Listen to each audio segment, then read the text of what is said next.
आखिर क्यों सोमालीलैंड के लोग अपने देश की करेंसी को रद्दी के भाव में बेच देते हैं और कैसे दुनिया का सबसे गरीब देश जिसके खाने के भी वादे हैं वहाँ का हर आदमी कैशलेस पेमेंट करता है, जानेंगे आज की वीडियो में। यदि आप कहीं पर भी किसी देश की करेंसी के नोटों को किलो के भाव में बंडलों में बिकता हुआ देखें तो किसी और दुनिया में होने के बारे में सोचकर हैरान मत होइएगा, आप इस धरती पर ही हैं। जी हाँ दोस्तों, इस धरती पर एक जगह ऐसी भी जगह मौजूद है जहाँ बाजार में फल या सब्जियां नहीं बल्कि उस देश की ऑफिशियल करेंसी के नोट किलो के भाव में बेचे जाते हैं और उस जगह का नाम है सोमालीलैंड। अब यदि आप ये सोचे कि ये नोटबंदी के बाद वाले रद्दी नोट है या फिर भारत की तरह बच्चों के खेलने वाले चिल्ड्रन बैंक के नोट है तो आप गलत सोच रहे हैं, बल्कि सोमालीलैंड के मार्केट में इस देश की ऑफिशियल करेंसी जिसे सोमालीलैंड शिलिंग कहा जाता है वो किलो के भाव में बिकती है, जिसकी कीमत रद्दी के बराबर भी नहीं होती। तो इन नोटों के बाजार के पीछे क्या कहानी है आज की वीडियो में हम आपको बताने वाले हैं, तो वीडियो को स्किप किए बिना अंत तक जरूर देखिए। दोस्तों, सोमालीलैंड नाम का ये देश उत्तरी अफ्रीका महाद्वीप में अदन की खाड़ी में स्थित है। इस देश की जनसंख्या लगभग 40 लाख के बराबर है। इस देश का आधे से ज्यादा हिस्सा रेगिस्तान है और यहाँ पानी की बहुत ही ज्यादा कमी है। इस देश का कुल क्षेत्रफल 1,37,600 स्क्वायर किलोमीटर है। एक बर्बाद देश कैसा होता है इसके लिए आप सोमालीलैंड का उदाहरण ले सकते हैं। साल 1992 में इस देश ने गृह युद्ध के बाद सोमालिया से अलग होकर अपने स्वतंत्र होने की घोषणा की, लेकिन आज तक दुनिया के किसी भी देश ने इस देश को मान्यता प्रदान नहीं की है। लिहाजा इस देश की करेंसी की वैल्यू ना के बराबर है, लेकिन इस देश की सबसे बड़ी उपलब्धि इसका पूरी तरह से कैशलेस होना है। इस देश में हर वर्ग का इंसान कैशलेस पेमेंट ही करता है। आप भारत में बाजारों में जाएंगे तो आपको वहाँ पर सब्जियां और फल खरीदने को मिलेंगे, लेकिन सोमालीलैंड देश के बाजारों में आपको फल और सब्जियां नहीं बल्कि उस देश के नोटों की गड्डियां रखी हुई मिलेंगी, जिन्हें आप कौड़ियों के दाम देकर ट्रक भर के खरीद सकते हैं। दोस्तों, इस देश की ऑफिशियल करेंसी सोमालीलैंड शिलिंग कहलाई जाती है।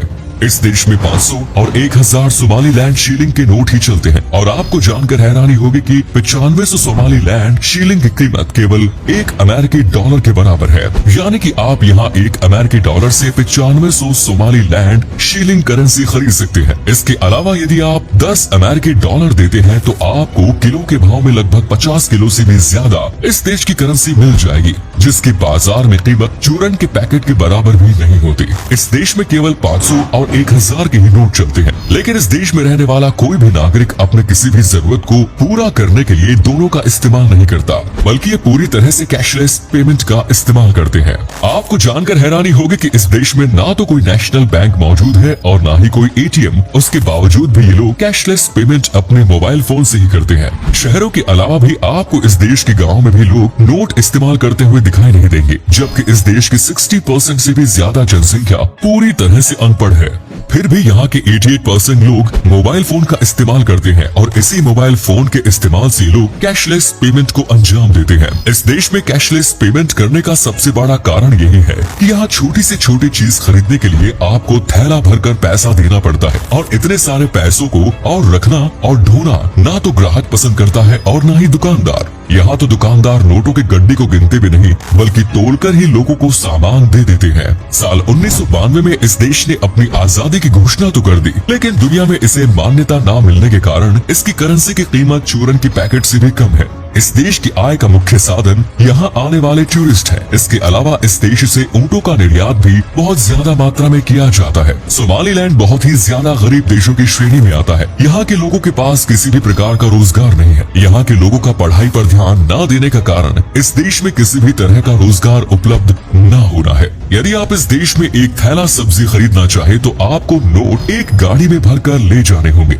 यहाँ दुकानदार लोगों को गिनने की बजाय उनको तोलकर सामान देते हैं। लेकिन इन सब के बीच एक अच्छी बात की है कि इस देश में आपका कोई बटुआ नहीं मार सकता, क्योंकि उस चोर को इतना पैसा ले जाने के लिए तो किसी ट्रक को ही लाना पड़ेगा।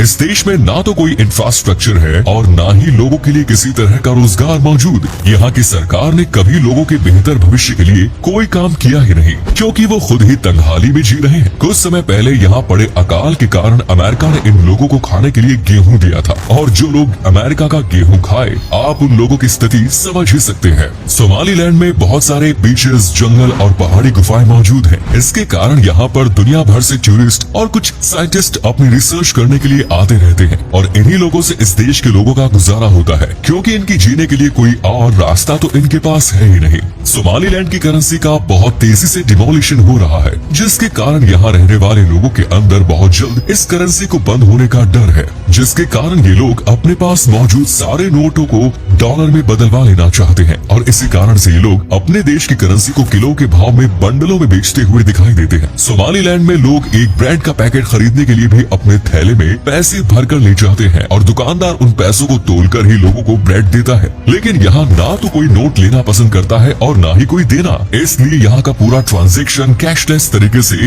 मोबाइल से ही किया जाता है। इस देश की एक और हैरान कर देने वाली बात यह है कि साल 2018 तक इस देश में रेप जैसे अपराध को अपराध नहीं बल्कि इनकी सांस्कृतिक समस्या माना जाता था और किसी भी पीड़िता की उसके रेप करने वाले से शादी करवा दी जाती थी। लेकिन साल 2018 में रेप एक अपराध घोषित कर दिया गया और रेप करने वाले किसी भी व्यक्ति को 30 साल की सजा देने का प्रावधान किया गया, जबकि जिस सोमालिया देश से सोमालीलैंड अलग हुआ था उस देश में आज तक को अपराध घोषित नहीं किया गया। ये था पैसों के नोटों के बाजार वाला सोमालीलैंड, दुनिया के सबसे गरीब देशों में से। तो दोस्तों, सोमालीलैंड देश की पैसों के बाजार और इस देश के बारे में जानकर आपको कैसा लगा, कमेंट्स में जरूर बताएं। आपका कीमती समय देने के लिए धन्यवाद।